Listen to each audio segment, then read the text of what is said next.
Olá, muito boa noite.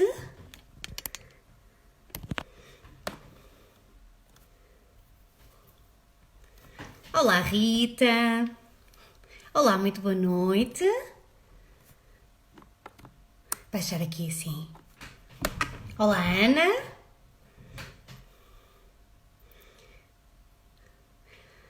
Boa noite. Bem, eu penso que vocês... Olá, Hugo. Olá, Luís. Esta hoje é uma noite quente. Eu penso que vocês sabem, porque eu já comentei várias vezes que eu vivo em Beja, aqui na zona do Alentejo, não é? No Baixo Alentejo. E hoje é um dia quente. Acredito que a noite de sábado seja aproveitada para saírem e agradeço imenso o vosso interesse em estar aqui hoje. Vamos receber o pediatra Hugo Rodrigues, que nos vai falar um pouquinho sobre as questões e as preocupações que as famílias têm sobre os mais novos, não é? Vamos esperar que o Hugo apareça por aqui e que peça para entrar. Olá, Alexandre. Isto está muito... ora aqui está. Ok. Já estou aqui a aceitar o Hugo. Olá, Daniela. Olá, Oi, estás boa bom? noite. Isto é quase boa tarde, não é? É lusco-fusco, não é? É verdade. Olha, em primeiro lugar, quero-te agradecer muito o facto de teres aceito este desafio. Obrigado eu pelo convite, é um prazer. Pronto, e olha, eu estava aqui a comentar que eu não sei como é que está aí, porque tu estás no norte, não é? Mas aqui Sim. em Beja está um calor assim daqueles. Eu A saí da sério? esplanada onde estávamos a beber um rosézinho para vir aqui fazer a minha live contigo, estás a ver? Aqui está a chover. Opa, sério. Não, Mas olha, não há jeito. já deu para apanhar uma praiazinha hoje em Vila Nova de Mil Fontes. Sorte, aqui não. Aqui só se fosse guarda-chuva. Não dava de outra hipótese. Pois é a questão. Somos um país pequeno, não é? Mas assim com Sim, muitas mudanças e sim, sim. com muitas diferenças. Porque também Sim, trocamos mensagens com a minha cunhada que está na zona de Lisboa, que também me dizia onde é que tu estás, em que zona do país, na praia, que aqui está a chover. sim, está igual, sabe como aqui. Olha, Hugo, tu estás bem, a tua família, está tudo Em bem? ordem, obrigado. Contigo também? Também, ótima, Boa. pronto. Estamos aqui a gerir esta questão toda de desconfinamento, não é? Sim. Mas com segurança.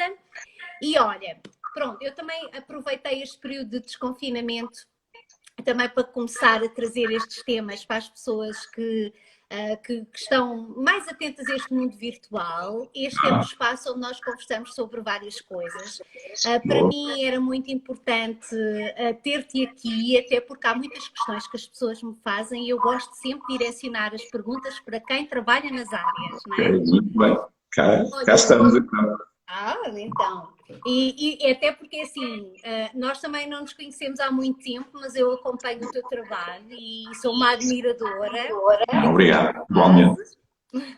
E eu acho que o objetivo é nós conversarmos aqui um bocadinho também para que as pessoas possam tirar algumas dúvidas sobre o que é que Claro, levam muitas das vezes os pais às consultas quando as temáticas são um pouco esta área, não é? Até porque as pessoas acham, muitas das vezes não sabem muito bem com quem conversar.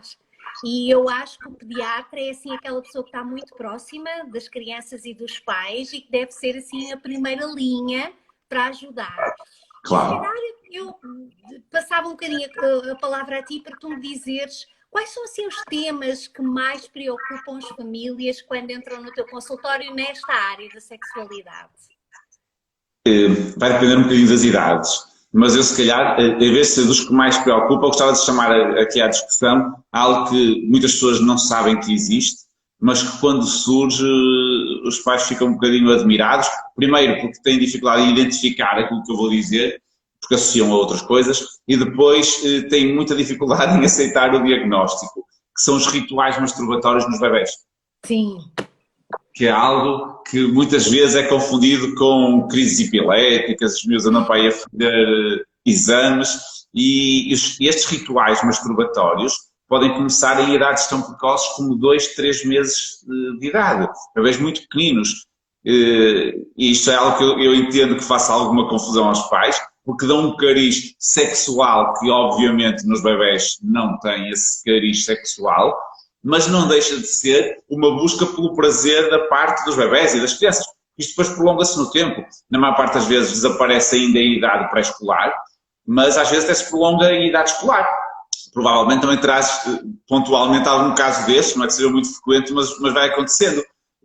E caracteriza-se, é mais frequente nas meninas, e são mesmo movimentos em que as meninas utilizam almofadas, às vezes utilizam as cintas das cadeirinhas, e depois ficam muito vermelhos, de olhos arregalados, muito vermelhas, não gostam de ser interrompidas, um bocadinho como nós adultos, não gostam de ser interrompidas, ficam zangadas quando são interrompidas, e depois, quando finalmente termina, elas ficam com ar satisfeito, sossegado, às vezes transpirado. No fundo, são mesmo rituais masturbatórios, volto a dizer, não com o intuito sexual, mas com o intuito de sentir prazer, porque a estimulação da região genital é algo que lhes dá prazer desde pequeninos. Portanto, se calhar para começar este tema é mais curioso do que propriamente frequente, mas vai acontecendo. Não sei se queres partilhar alguma coisa em relação a isso. Sabes, Hugo, porque é um tema, porque as pessoas, para já, associam sempre a sexualidade ao sexo, não é? Que é sempre Claro. a nossa grande dificuldade. Claro. Quando eu digo muitas das vezes aos pais que a sexualidade infantil, ela não é erotizada, as crianças, quando os meninos têm uma ereção, não estão a pensar na vizinha da frente. Claro. Nem na coleguinha da cadeira da papa. Exato, mas há sempre um bocadinho essa ideia de Claro. mas o que é que está a acontecer? E até mesmo na creche há muitas questões que me colocam de dizerem, mas eu devo interromper, como é que eu faço? E eu costumo muitas das vezes falar, o importante é nós explicarmos que a criança pode tocar no seu corpo, mas deve fazê-lo, se for naquelas zonas, num sítio privado, ou seja, que não deve fazer isso à frente de outras...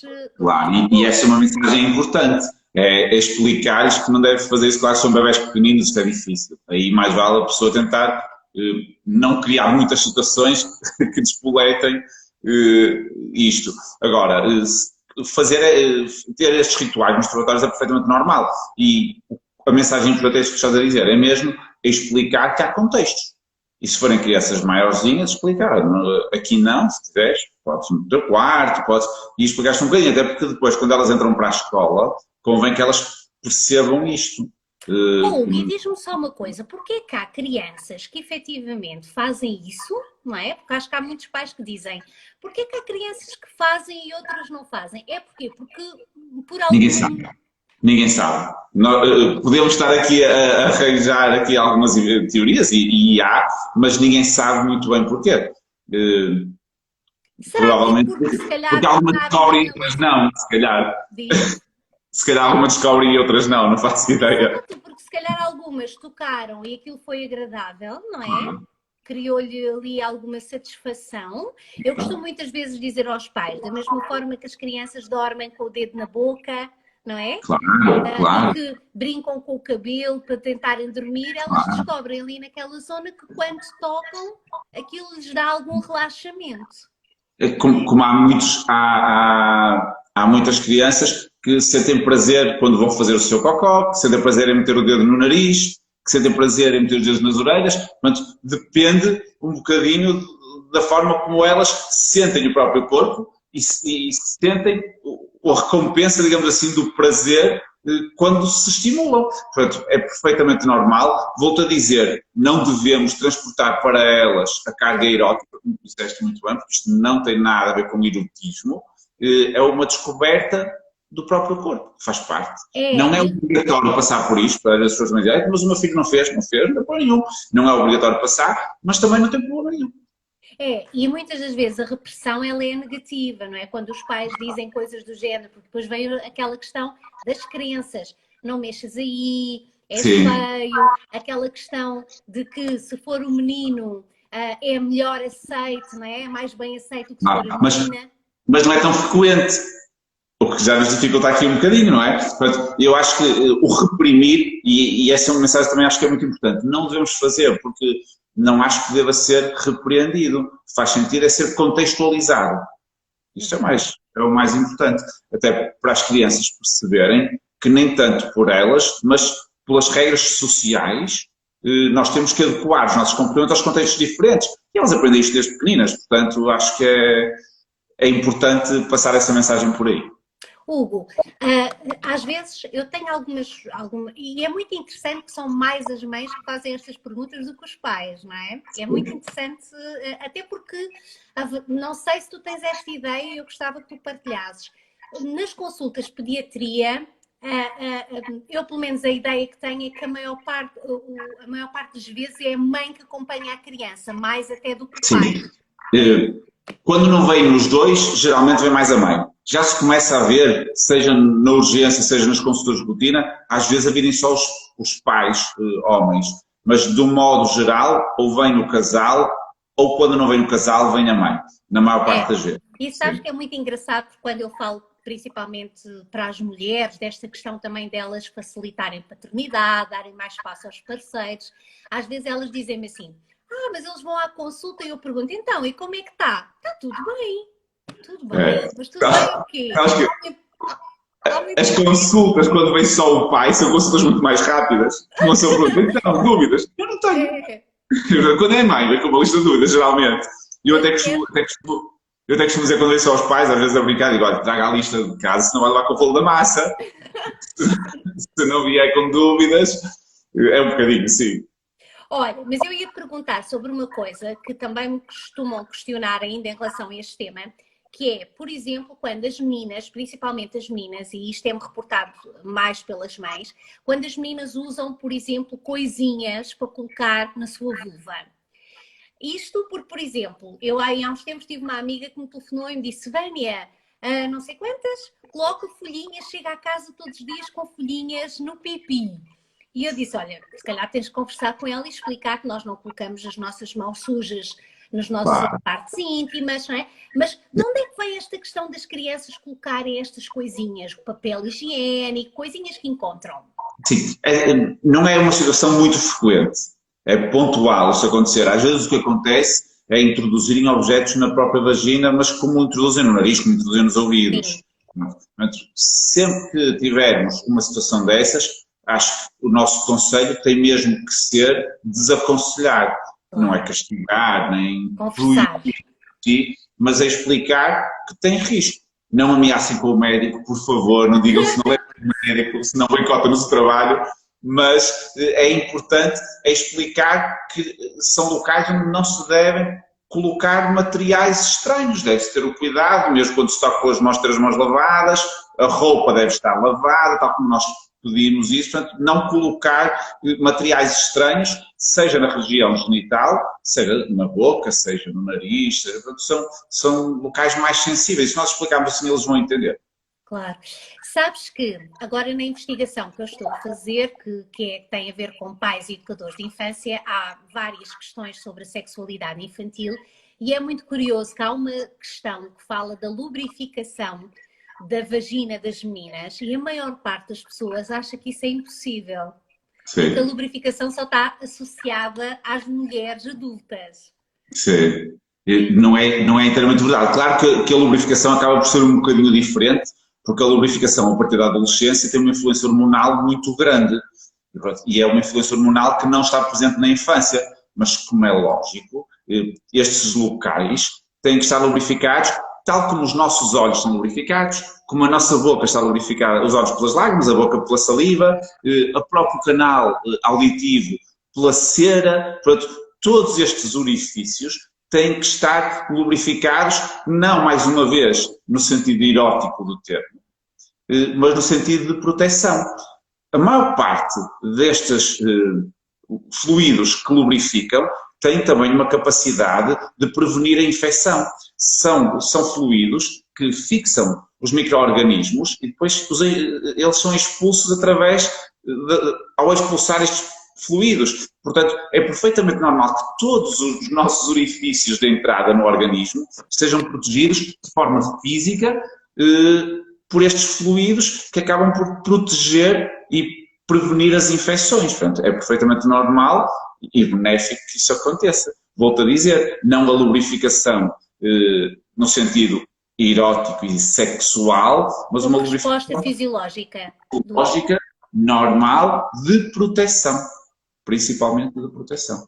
Oh, Hugo, eu tenho visto muitas mães, até porque eu gostava muito de saber a tua opinião enquanto médica em relação a isto, que é, em relação às mulheres adultas, aquela questão da higiene e da compra de produtos para a vulva e para a vagina, não é? Para lavar, muita a questão do foco da lavagem, e eu vejo também muitas mães já comprarem produtos de higiene íntima para as crianças, e há até muitos produtos já direcionados para as crianças. Tu achas que isto é uma questão muito comercial, não é? Que tem a ver com esta ideia, não sei, eu estou a partilhar contigo, não é? Porque é-nos dito constantemente que a vagina é uma coisa que precisa de ser limpa, precisamos de produtos para limpar, o que nos passa a ideia que temos alguma coisa suja, porque eu não vejo nenhum produto íntimo para a higiene dos homens. Existem. E mesmo para os meninos vão surgindo, mas com indicações mais precisas. Portanto, essa comparação é importante. Percebo a tua questão e acho que é interessante pensarmos nela. De um modo geral, não se justifica utilizar nenhum desses produtos.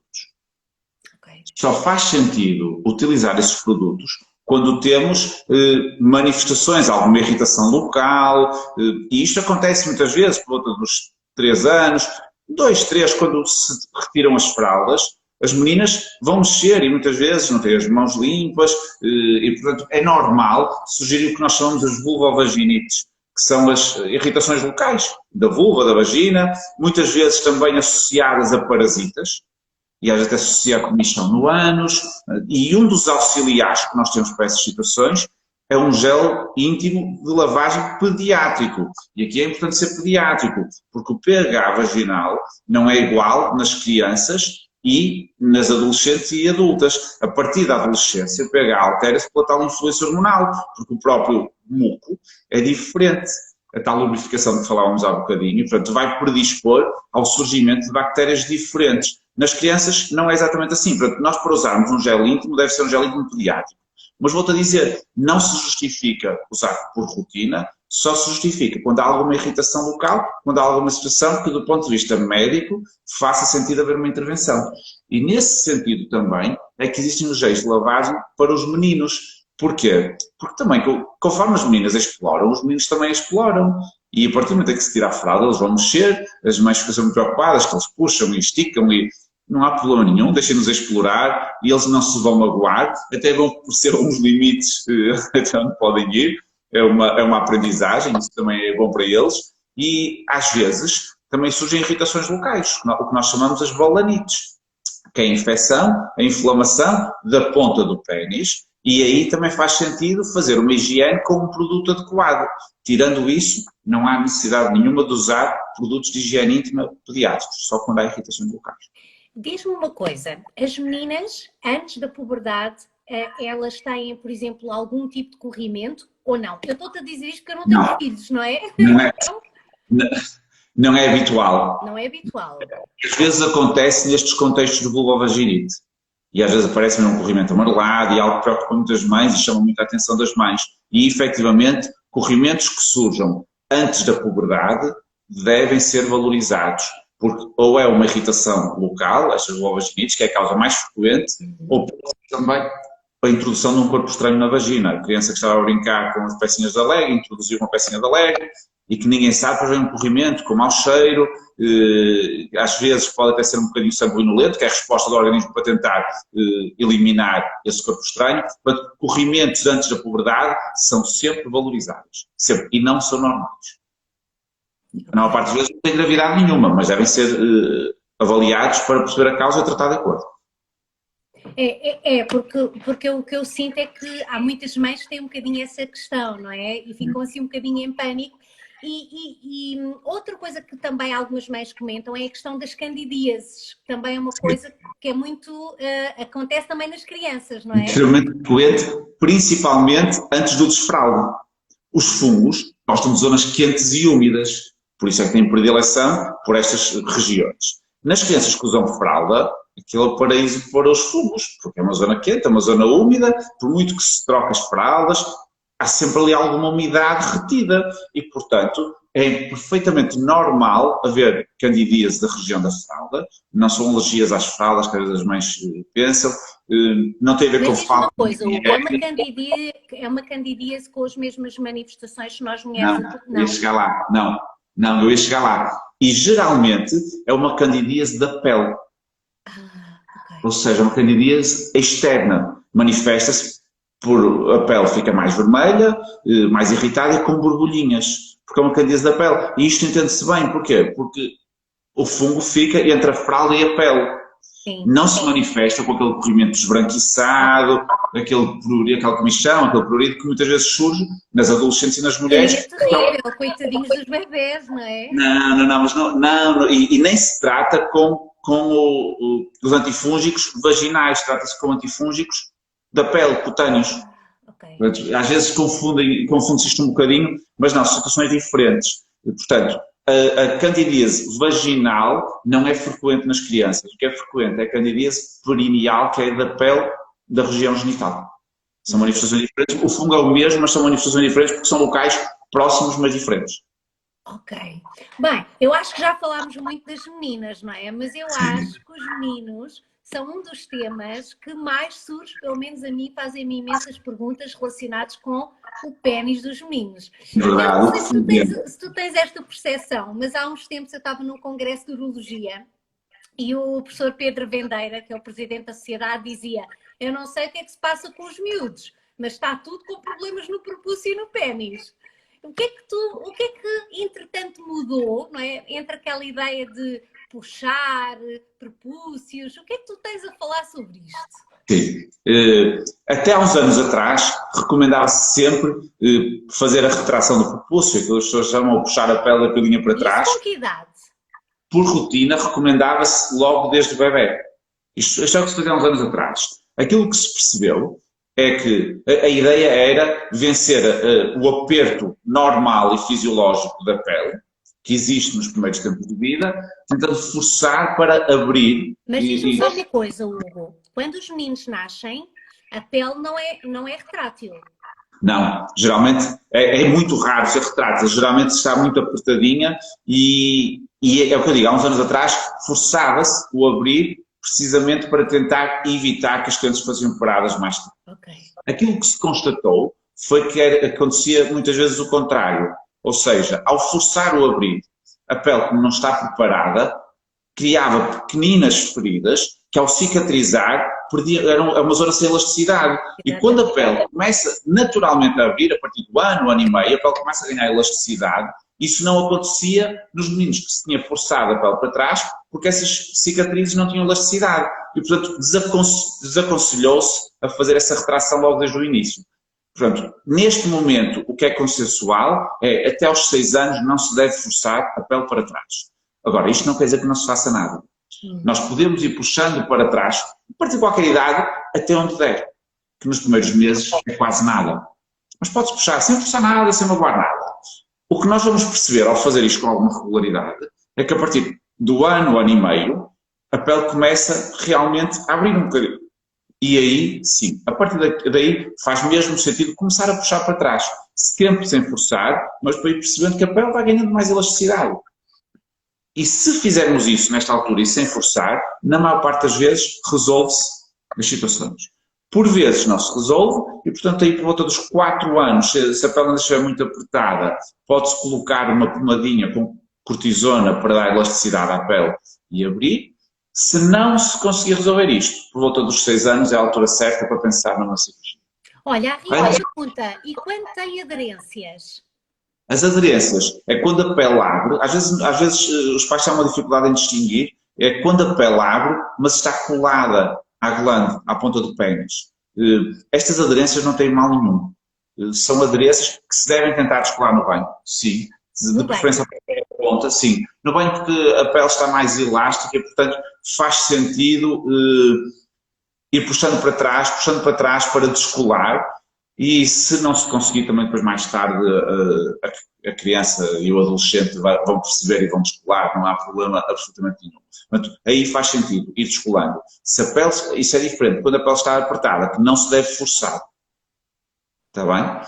Portanto, aderências, não tem problema nenhum quando a pele não abre mesmo. A partir dos 6 anos faz sentido ser observado por cirurgia pediátrica. Cirurgia pediátrica. Mas é assim, porque é assim, os meninos vão crescendo, não é? A Rita diz, o meu filho tem 3 anos e tinha fimose, ponta lápis, não sei. Sim, é um termo corrente, é fimosa, era tão apertadinha que quase parecia a ponta de um lápis. Mesmo assim, se a criança não tiver infecções urinárias de repetição ou infecções do pênis de repetição, não é para fazer nada, em princípio, até aos 6 anos. Ou, a não ser que faça de balão, que seja mesmo muito apertadinho. Se não tiver nenhuma destas 3, infecções urinárias, infecções do pênis, ou fazer balão ao urinar, que quando urinam, sim, enche de urina, se não tiver nenhuma destas 3, faz sentido colocar a pomadinha de cortisona e temos tempo até aos 6 anos para perceber se isto vai resolver por si ou não. Quando as crianças vão às consultas, estas questões são avaliadas, não é? Quando elas frequentam um pediatra, isso é tudo visto. Sim, sim. Na observação da criança, nós o que fazemos é fazer uma retração ligeira para perceber até onde vai.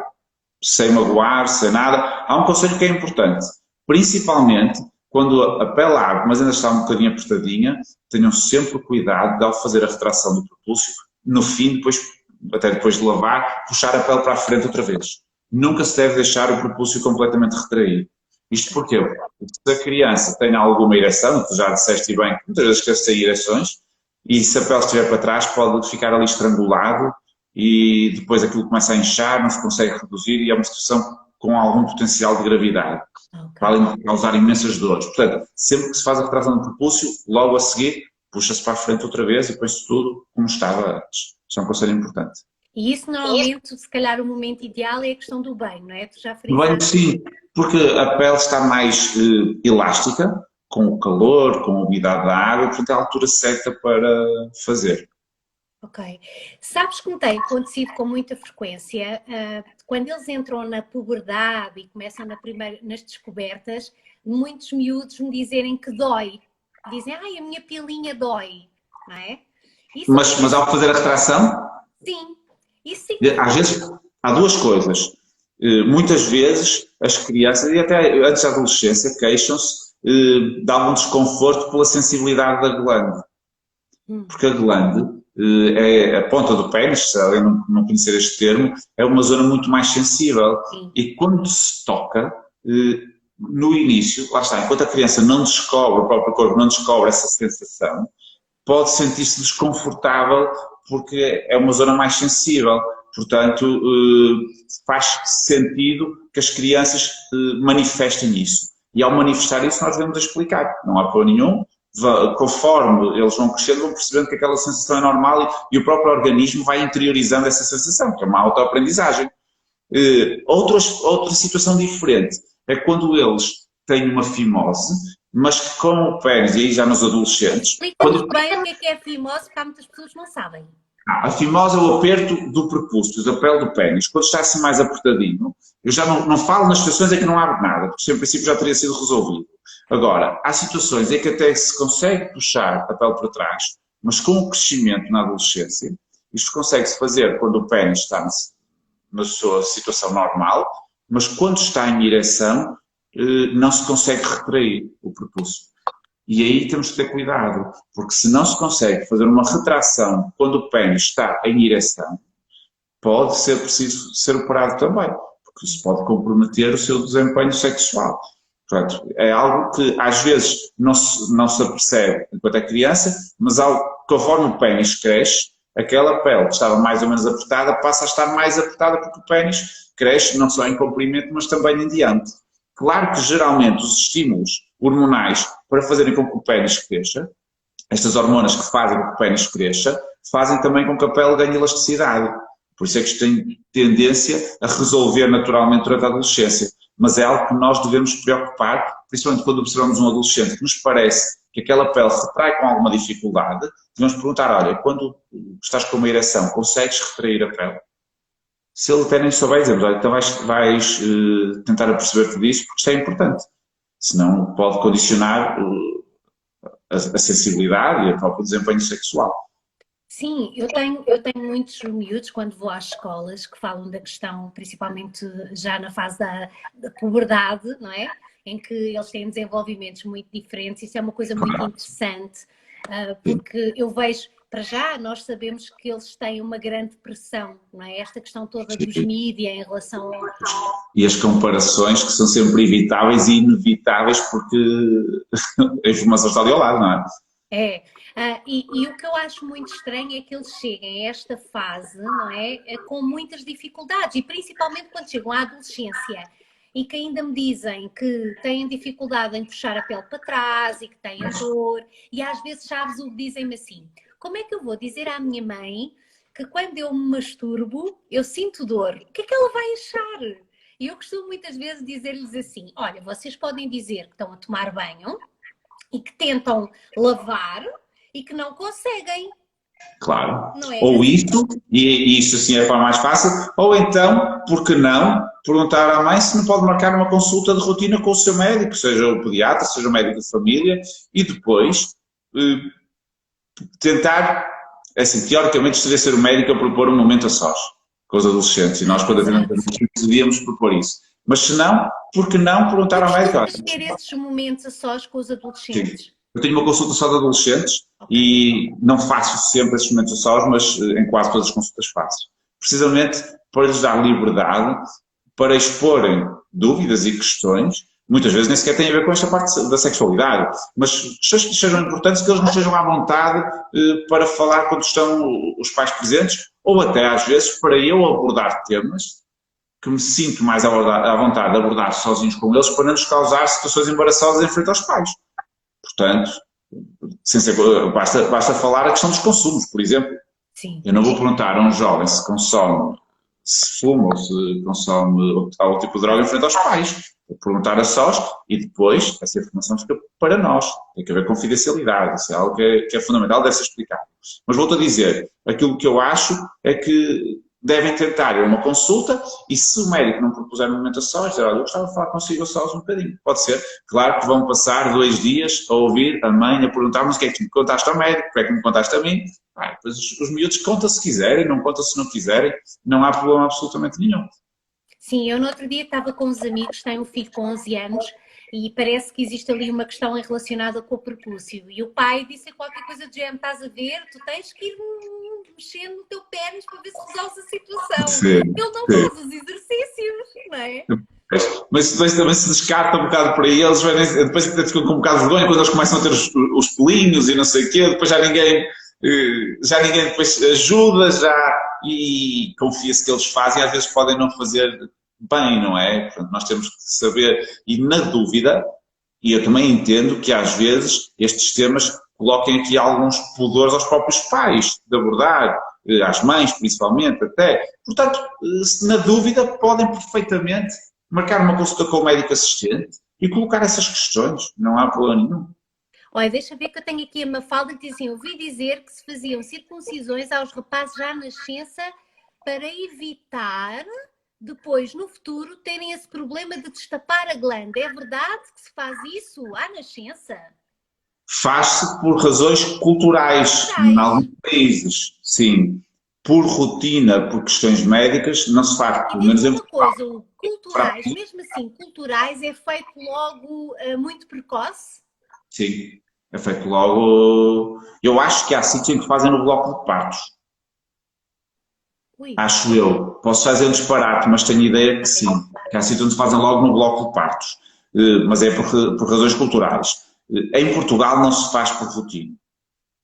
Até porque, na maior parte das vezes, não existe problema com o prepúcio. E, portanto, estamos aqui a solucionar, do ponto de vista cirúrgico, apesar de ser uma cirurgia relativamente simples, algo que não vai ser um problema. Para uma minoria vai ser, mas quer dizer, mas nós não podemos fazer circuncisão a todos para evitar meia dúzia. sim. Ou melhor, isso não é eticamente aceitável na nossa cultura. Noutras culturas será. Sabes uma coisa, que me chocou muito em relação à questão... Há muitas pessoas que comparam a circuncisão com a mutilação genital feminina, que eu acho uma coisa horrível fazer-se esta comparação, não é? Sim, não tem nada a ver. Deixou-me muito preocupada quando assisti a uns dados sobre a questão da mutilação genital e saber que existem, também por questões culturais, não é? Médicos, portanto, pessoas que recorrem a médicos para fazerem o corte do clitóris e dos lábios num ambiente clínico. Isso é um disparate. Acho isso um disparate. Acho eticamente reprovável ao máximo. Claro. Acho que quem faz isso assim... Mas tu tens conhecimento disto? De ser feito em ambiente hospitalar? Sim, eu não tenho conhecimento de causa, nunca vi fazer. Sim. Já ouvi relatos, tal como tu estás a dizer, mas não tenho países, não é?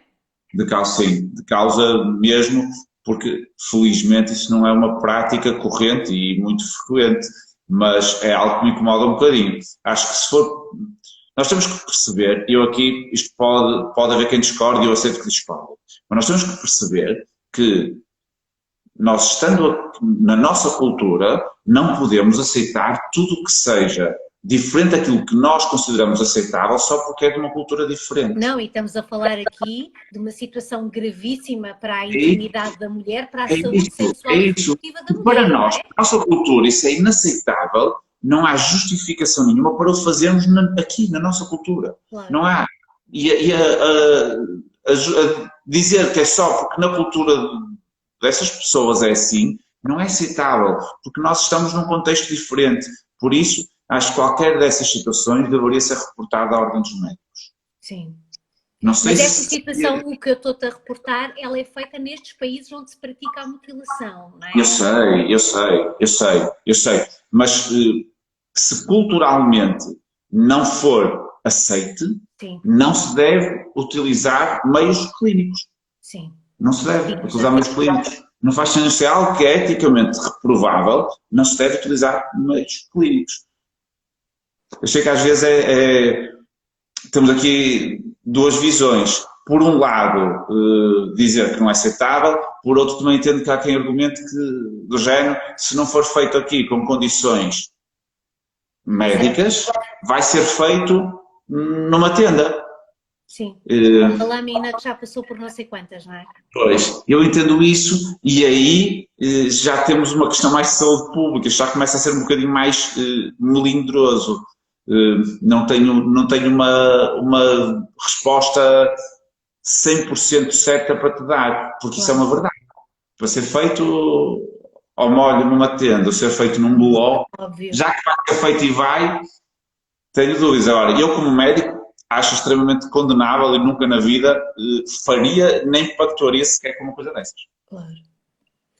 Olha, temos aqui alguém que pergunta, tem aqui uma pergunta que não é muito fácil, mas eu acho que tem a ver com testículos. A Olga pergunta-nos, jovem de 14 anos que não sabe que tem só um testículo, porque nós sabemos, nós normalmente quando vamos para a escola e falamos do aparelho, eu falo do escroto e falo que a maior parte dos homens tem 2 testículos, mas há homens que não têm, não é? E ela coloca, e que os pais nunca falaram sobre esse tema. Quais serão as consequências que podem existir? Bem, obviamente que ele vai ver outros e vai perceber que é diferente. O que é que faz um rapaz nascer só com um testículo? É uma malformação, pode acontecer, embora não seja muito frequente. Mas se acontecer, só tem que ser identificado. Agora, às vezes o que acontece é que o testículo não está cá em cima, até pode estar dentro da barriga. E se estiver dentro da barriga, tem que ser identificado precocemente para se tentar puxar para baixo para o local dele. Outras situações que podem fazer com que, se não se conseguir, muitas vezes tem que se retirar o testículo. Outra situação que pode levar a que o adolescente e depois o adulto tenha só um testículo é quando existe uma torção do testículo, que às vezes acontece. O testículo torce sobre si, e daí já agora deixa-me dar um conselho importante a quem nos está a ver e a ouvir, é que qualquer dor no testículo é um sinal de alarme que implica observação médica urgente. Precisamente para identificar estas questões das torções do testículo. Porque uma torção do testículo, todos os minutos contam. Se for tarde, pode ser a diferença entre recuperar o testículo ou ficar sem testículo. Por isso, dores nos testículos são sinais de alarme para ser vistos poderá ser outra situação qualquer, mas temos que descartar essa situação mais grave. Agora, seja porque nasceu sem testículo, seja porque teve que ser retirado cirurgicamente, por uma torção, porque estava cá em cima, independentemente da causa, primeiro, é possível ter uma vida perfeitamente normal só com o testículo, não interfere nada com o desempenho sexual, isto é importantíssimo, uma mensagem, se calhar é a mensagem mais importante de passar aos jovens, e também não interfere com a fertilidade. Um testículo chega perfeitamente para manter a fertilidade. E portanto, o desempenho sexual e a fertilidade são mantidos de forma igual só com o testículo. Estas mensagens são chave para passar aos adolescentes. E depois, percebermos também que existem situações em que ou na maior parte das situações, pode-se colocar uma prótese. Era isso que eu te ia dizer, porque eu tive um paciente que, tendo em conta que tinha o escroto vazio, não é? Portanto, tinha ali um testículo, faltava-lhe ali qualquer coisa, ele colocou uma prótese. É verdade. E muitas vezes colocam-se próteses até em crianças. Nas crianças é sempre difícil a decisão, porque colocar uma prótese numa criança implica que depois na adolescência a criança vai ter que ser reoperada, tem que se trocar para um testículo maior. Porque não se vai manter um testículo de criança, nem se vai colocar um testículo de adolescente numa criança, portanto, depois tem que ser ajustado. É sempre possível colocar uma prótese só por questões estéticas, como é lógico, mas às vezes este só por questões estéticas tem muita interferência na autoestima. Portanto, acho que é uma solução que pode e deve ser considerada na totalidade dos casos. Sim. Sabes que à altura da puberdade, eu não sei se tens essa noção, a mim chegam muitas questões dos miúdos na fase da puberdade e entrada na adolescência, não é? E é muito interessante, porque eu também tenho aqui um projeto que sensibiliza principalmente para as questões da primeira menarca, não é? Que é a primeira menstruação. Mas a verdade é que falamos muito da primeira menstruação, mas falamos pouco das questões das ejaculações dos meninos, não é? Sim, sim. E é muito interessante porque a maior parte dos meninos não sabe o que é que vai acontecer, porque se foca muito na questão da menstruação. E quando começamos a falar de corpo e estas coisas, uma das questões que mais me surge, principalmente pelos meninos, é a preocupação, e eu acho que enviei isso, em relação ao crescimento das maminhas, não é? Tipo, porquê que as minhas maminhas estão a crescer e eu sou um menino? Sim, isso chama-se ginecomastia, é o surgimento de tecido mamário nos rapazes. Não é a norma, mas há estudos que dizem que é tão frequente como 1 em cada 10. Portanto, estamos a falar de uma prevalência altíssima. E tu sabes que isso cria muito constrangimento, porque muitos meninos são gozados, não é? Claro, claro. Nós temos que perceber, primeiro, se é uma situação normal ou uma situação patológica. Portanto, qualquer dúvida em relação a isso, acho que faz sentido ser observado em consulta para perceber se há aqui sinais de alarme, se é só de um lado, se tem alguma escorrência do mamilo, se mantém durante 3, 4 anos, portanto, tentar perceber em que estadio do desenvolvimento pubertário está aquele adolescente e perceber se está adequado àquela ginecomastia ou não. Portanto, partindo do princípio de que está tudo bem, não há sinais de alarme, está adequado, vamos considerar uma chamada ginecomastia fisiológica, que é transitória. As nossas... Todos com o passar do desenvolvimento? Todos nós, homens e mulheres, temos hormonas sexuais de ambos os géneros, digamos assim. Os homens têm hormonas sexuais femininas também em circulação, porque algumas das funções dessas hormonas sexuais femininas também são importantes para os homens, tal como as mulheres também têm testosterona e hormonas sexuais masculinas em circulação. Pronto.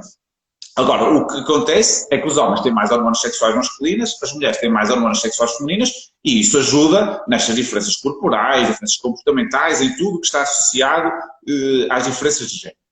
Agora, nos rapazes, o que pode acontecer é que, principalmente mais no início da puberdade, haver ainda já algumas hormonas sexuais femininas a funcionar, mas ainda não ter um nível tão alto das hormonas sexuais masculinas, este desequilíbrio pode levar a este surgimento das maminhas nos rapazes. Para além disso, também nos meninos obesos, existem pode haver mais estrogênio, mais efeitos estrogénios e, portanto, haver também um bocadinho mais de tecido mamário. E que se juntarmos a isto a gordurinha que se acumula na região mamária, pode ainda ser mais notório este aumento das maminhas. Em todas estas situações, isto é transitório. E isto passa, ao fim de 6 meses, 1 ano, acaba por passar. O problema é o entretanto, é o até lá. Porque enquanto não passa, os rapazes sentem-se incomodados com isso. E eu lembro uma vez de um adolescente que tinha uma ginecomastia e o conselho do médico foi ir para a natação, que é o maior disparate. Então ele tem problemas com o corpo e vamos levar para o único desporto onde ele está nu. Quer dizer, isto não tem jeito nenhum. Acho que faz sentido que eles se defendam, expondo-se menos se é algo que lhes causa algum constrangimento. Porque é verdade que causa. E enquanto se aguarda por esta resolução, faz sentido protegê-los um bocadinho da exposição corporal. Em algumas situações mais graves, em que temos mais tecido mamário, são mais exuberantes, ou há uma interferência grande com a autoestima e com o bem-estar emocional, pode ser necessário fazer cirurgia. E isto às vezes acontece. Agora, também temos que perceber que por razões estéticas, ficar com uma cicatriz na mama também pode não ser a melhor solução, porque se for mesmo uma situação transitória, ao fim daquele tempo vai resolver e a cicatriz vai ficar sempre. Portanto, temos que ter... Corrija-me se eu estiver errada. Parece-me deu a entender que isso podia existir um medicamento hormonal que fizesse essa regressão, não? Geralmente não se utilizam. Há formas, porque a maior parte das vezes o problema destes tratamentos hormonais é que podem frenar o próprio desenvolvimento pubertário. Pois. E, portanto, geralmente não se utilizam. Na maior parte das vezes, na esmagadora maioria das vezes, o mais importante é tranquilizar os jovens, tranquilizar os pais e tentarmos ganhar tempo, todos em conjunto, porque o tempo joga a nosso favor. Na maior parte, aliás, o tempo é o maior aliado dos pediatras, resolve quase tudo. Portanto, nós só temos é que tranquilizar e tentar perceber quanto tempo é que vai durar. Portanto, neste caso, se não for algo muito exuberante, que não interfere assim tanto, o aguardar é sempre a melhor opção, porque o tempo efetivamente vai resolver a situação. E diz-me uma coisa, há muitos pais que me dizem assim, vêm ter comigo e me dizem, os outros meninos da turma dele, da sala dele, já todos têm pelos, já todos têm, já estão a crescer e parece que ele está atrasado. Como é que vocês avaliam, não é? Porque nós sabemos que nós não temos um relógio, eu digo muitas vezes isso aos meninos, nós não temos um relógio em que todas temos a menstruação na mesma altura. Eu, por exemplo, menstruei muito tarde, porque tive também um problema de desenvolvimento, mas existe muito esta questão de como é que eu sei que a minha puberdade está atrasada, ou será que é normal? Porque depois há pais que dizem assim, vai chegar uma altura que ele vai dar o salto, não é? Mas os meninos ou as meninas dizem, os outros todos já têm, eu não tenho. Como é que vocês avaliam se está tudo bem, ou se está a haver, por exemplo, algum atraso, e até que ponto é que isso é comum existir?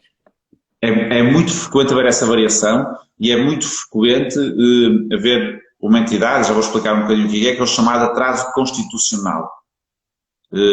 Este atraso, basicamente, são adolescentes que estão um bocadinho mais atrasados que os outros, mas que vão iniciar mais tarde a sua puberdade, e será normal, e vão completar a puberdade mais tarde também. Geralmente são adolescentes baixinhos, que ainda com um pouco de desenvolvimento, e que como vão iniciar mais tarde, também vão crescer até mais tarde, e muitas vezes ultrapassam os outros. Só dizer isto já os sossega, já ficam mais sossegados. Agora, o que é que nós temos que perceber? Temos aqui vários pontos, eu vou tentar sistematizá-los. Primeiro, a história familiar é muito importante. Perceber que se a mãe menstruou tarde, provavelmente o desenvolvimento pubertário daquela ou daquele adolescente também vai ser mais tarde. Nós conseguimos marcar bem o início da puberdade nas meninas, que é o aumento do volume mamário. Sim. Não é a primeira menstruação, o aumento do volume mamário, mas a primeira menstruação surge 1 ano, 2 anos depois do volume mamário, portanto nós conseguimos marcar bem ali. Nos rapazes é muito mais difícil. Quando nós perguntamos com que idade começaram a crescer as maminhas à mãe, ou com que idade que veio a primeira menstruação, elas sabem nos identificar. Nos rapazes, como o primeiro marco de puberdade é o aumento do volume dos testículos, nenhum pai sabe quando é que começaram a crescer os testículos. Pois é. perguntar isto é difícil, por isso é que nós geralmente utilizamos mais como referência a mãe. Agora, se o atraso for do lado do pai, ou foi algo muito evidente e identificado, ou então vai ser difícil de valorizarmos. Mas, partindo deste pressuposto, Deixa-me só dizer-te uma coisa. É interessante como se fala muito do tamanho do pênis e não se fala do tamanho dos testículos. que é o primeiro sinal pubertário. Não são os pelos, não é o crescimento do pênis, é o aumento dos testículos. Agora, nenhum rapaz sabe quando é que começaram a crescer os testículos. Pois é. Eu não sei quando é que começaram os meus, portanto, é difícil nós marcarmos quando é que começou a nossa puberdade. E isto às vezes é importante, porque se o pai ou a mãe já tiveram a sua puberdade mais tarde, provavelmente os filhos também vão ter a puberdade mais tarde. Não chega para sossegar esta história, mas é um dado importante. Depois perceber se a criança é saudável, o adolescente é saudável. Se tiver alguma doença crónica, tu me falaste disso, se houver aqui alguma doença de base, pode atrasar o desenvolvimento pubertário. Portanto, perceber o estado de saúde. Depois, perceber se na observação daquele adolescente não existe nada que nos chame a atenção, algum marco estranho que esteja ali. Um rapaz que não tem grande desenvolvimento pubertário, mas que tem já as maminhas há 2 anos, isto não faz sentido. Portanto, perceber, ou uma menina que não tem menstruação e que até tem um clitóris demasiado grande, sinais aqui de alguma virilização, portanto, todos estes sinais que não batem certo têm que ser avaliados. E depois de termos isto tudo, há um exame muito simples que nós utilizamos quase sempre, que é o raio-x do punho. O raio-x do punho serve para nós avaliarmos a idade óssea. E aquilo que nós vamos comparar é a idade cronológica do adolescente com a sua idade óssea. Imagina que temos um adolescente com 13 anos que está preocupado porque ainda não tem o seu desenvolvimento pubertário. Estamos ali no limite, até aos 14 é aceitável, mas com 13 já não é, a maioria já teve, já iniciou o seu desenvolvimento pubertário. Ele tem 13 anos e tem um raio-x com uma idade óssea de 10, por exemplo. Isto pode ser só o tal atraso constitucional. É um adolescente que vai iniciar mais tarde. Agora, não bate muito certo um adolescente que aos 13 anos não tem desenvolvimento pubertário e os seus ossos têm também 13 anos ou 14. Isto não bate certo. Porque o que induz a maturação óssea nestas idades são as hormonas sexuais que surgem a partir da puberdade e que são responsáveis pelo aparecimento dos tais caracteres que nós estamos à espera de encontrar. Portanto, se nós não temos esses caracteres, mas por outro lado o osso parece estar sob a influência desse tipo de hormonas, isto não faz sentido. E aí o que nós temos que tentar é perceber do ponto de vista hormonal, e vamos correr de análise, se existe ali alguma perturbação da puberdade ou não. Eu acho que não fui muito chato, acho que é mais ou menos assim que nós pensamos. Não, eu acho que foi muito claro. Basicamente é isto. Já agora, um parênteses, se alguém tiver que passar para a instituição de fazer um raio-x de punho, geralmente o médico chama a atenção para isto, mas é sempre o punho da mão não dominante. Meninos que escrevem com a direita têm que tirar ao punho esquerdo, meninos que escrevem com a esquerda têm que tirar ao punho direito. Isto às vezes pode ser o suficiente para baralhar um bocado as contas. Portanto, sempre a mão não dominante. Que interessante. Olha, estás a ver? Nunca tinha ouvido falar dessa questão. Eu pensei sempre que avaliaria como a análise para ver a questão das hormonas. Só, as hormonas só valem a pena pedir se nós tivermos dúvida se alguma coisa não bater certo. Ok. Porque nestes casos o raio-x de punho é sem dúvida o exame mais importante que nós temos. Porque vamos permitir comparar a idade óssea, que no fundo espelha a idade biológica, digamos assim, com a idade cronológica, que é a idade que efetivamente se conta a partir do nascimento. Olha, isto o tempo voa, não é? Olha, acho que eu também disse nunca tinha ouvido falar disso. E eu não queria deixar de terminar este momento sem falar contigo sobre também a questão das meninas e das menstruações, que é uma coisa também que preocupa muitas mães, mas principalmente muitas mães falam comigo sobre a questão da contracepção logo na adolescência. E eu gostava muito que tu pudesses falar um bocadinho sobre isso, porque muitas mães dizem assim. Para já também há uma pergunta que eu te quero fazer, que tem a ver com até que idade é que as mães te levam as meninas e os meninos à consulta? Porque eu não sou o melhor exemplo. Eu lembro-me da minha pediatra.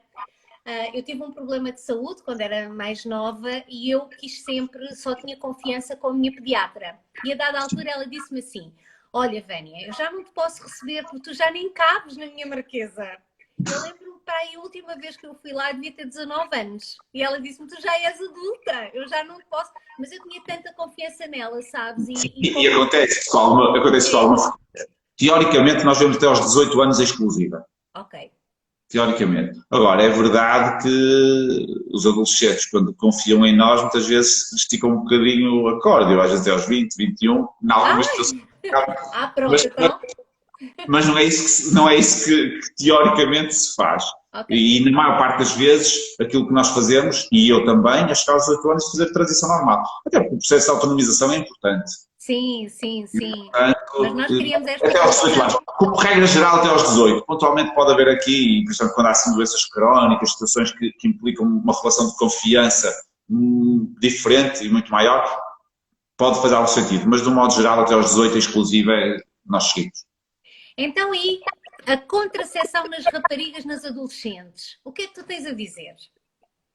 Tenho a dizer que ainda existem muitos mitos em relação à contracepção na adolescência. O que nós temos que perceber é, primeiro, qual é o motivo para dar o contraceptivo. Nós temos, assim, 3, 4 grandes motivos. O primeiro, como é lógico, é servir de contraceptivo. Sim. O segundo pode ser para controlar um acne, para equilibrar as tais hormonas. E um terceiro pode ser por dores e ou irregularidades da menstruação. Portanto, serão estes, assim, a grosso modo, os 3 grandes motivos para prescrever um contraceptivo oral ou pílula, como lhe queiram chamar. Eventualmente também haverá outros métodos também hormonais, mas a pílula é sem dúvida o mais conhecido. Não existe idade mínima para prescrever a pílula. Ou seja, eu posso prescrever a pílula quando quiser, quando achar adequado, a partir do momento em que aquela adolescente já menstruou, portanto já tem o seu eixo hormonal a funcionar mais ou menos em pleno. Okay. Agora, temos que perceber é que depois de menstruar a primeira vez, os primeiros 2 anos, geralmente a menstruação é muito irregular. Há adolescentes que têm, por exemplo, 2 vezes no mesmo mês e depois ficam 3, 4 meses sem menstruar. Às vezes têm uma vez e só menstruam passado 6 meses, outros até têm mais ou menos regular. É tão variável que nestes primeiros 2 anos é considerado normal tudo isto. E sendo considerado normal tudo isto, não faz muito sentido eu prescrever uma pílula para regularizar algo que é normal ser assim, porque tem a ver com o próprio eixo hormonal, o próprio organismo, para o sistema hormonal ir amadurecendo, ir entrando num funcionamento mais regular. Não te vou dizer que é errado fazê-lo, mas não há justificação. O que nós devemos fazer é tranquilizar, mais uma vez tranquilizar e deixar que o tempo resolva. A não ser que seja algo que perturba muito aquela jovem, ou, por exemplo, uma adolescente que menstrua durante 10 dias, cada vez que vem a menstruação. E aí nós com a pílula vamos reduzir o fluxo menstrual. Portanto, salvo essas situações, em princípio, nos primeiros 2 anos de menstruação, não faz muito sentido utilizar a pílula para regularizar a menstruação, porque a menstruação é naturalmente irregular nestes primeiros 2 anos, não é um problema. E a pílula deve ser utilizada quando a irregularidade menstrual for um problema.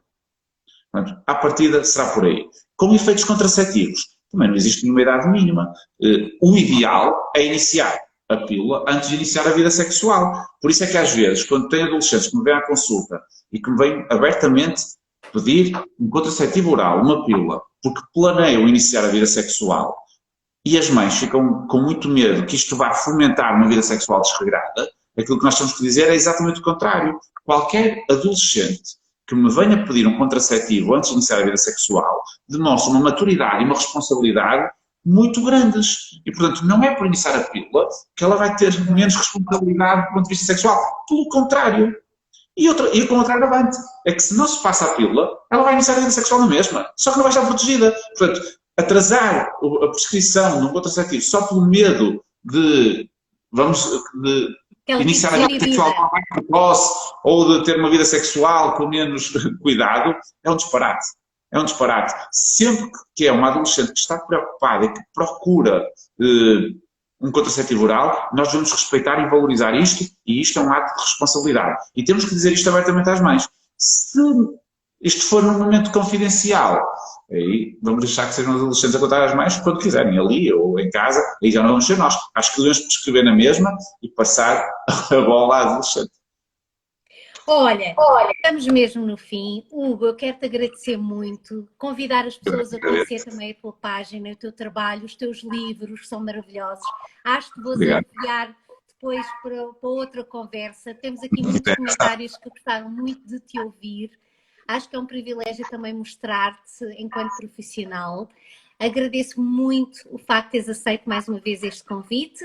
E já sabes, sempre que te apeteça falar sobre sexualidade, tens sempre aqui janela aberta para ti, está bem? Ok, muito obrigado, eu. 10 segundinhos, conheçam a página do Hugo e o trabalho do Hugo. Obrigada e um excelente fim de semana para ti, Hugo. Obrigado para ti também, Vânia. Beijinho. Tchau. Obrigado. Beijinho.